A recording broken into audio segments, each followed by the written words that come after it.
اسلام انسانی زندگی کے لیے ایک مکمل ضابطۂ حیات فراہم کرتا ہے۔ دین اسلام نہ صرف انسان کی روحانی اصلاح اور تربیت کی رہنمائی کرتا ہے بلکہ انسان کے مادی وجود اور جسمانی بہتری کے لیے بہترین رہنمائی فرماتا ہے۔ اسی چیز کے پیش نظر اسلام ایسے معاشرے کی تشکیل کرتا ہے جس کے تمام شہری صحت مند، توانا اور جسمانی طور پر مضبوط ہو۔ اور قرآن پاک میں آپ دیکھیں، اللہ رب العزت نے دو چیزوں کا اکٹھے ذکر فرمایا کہ جب تم علم حاصل کرو، علم میں بھی اپنے آپ کو مضبوط کرو اور جسم میں بھی اپنے آپ کو مضبوط کرو۔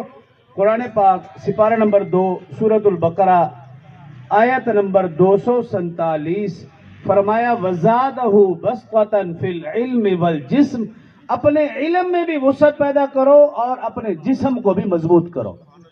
صحیح بخاری حدیث نمبر 6412 رسول اللہ صلی اللہ علیہ وسلم نے ارشاد فرمایا، دو نعمتیں ایسی ہیں اکثر لوگ اس کی قدر نہیں کرتے۔ جو حافظ صاحب نے تفصیل کے ساتھ بات کی، میں حدیث کا حوالہ دے رہا ہوں۔ صحیح بخاری حدیث نمبر 6412 فرمایا دو نعمتیں ایسی ہیں اکثر لوگ اس کی قدر نہیں کرتے۔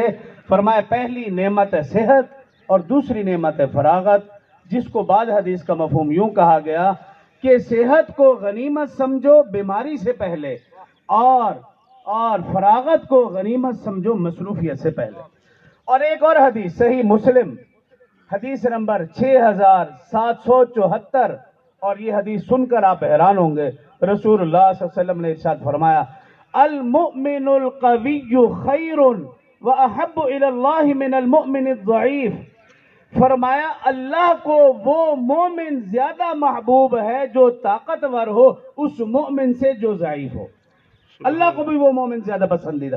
آپ دیکھیے رسول اللہ صلی اللہ علیہ وسلم کی زندگی میں آپ نے کھیلوں کے اوپر زور دیا، صحابہ اکرام یہاں تک کہ صحابیات کی زندگیاں گواہ ہیں، آپ نے دوڑ، تیراکی، گھوڑ سواری اور نیزہ بازی ان کے اوپر، اور اسلام ہر اس کھیل کی، ہر اس ورزش کی مکمل رہنمائی کرتا ہے جس میں انسان کی صحت بہترین ہو۔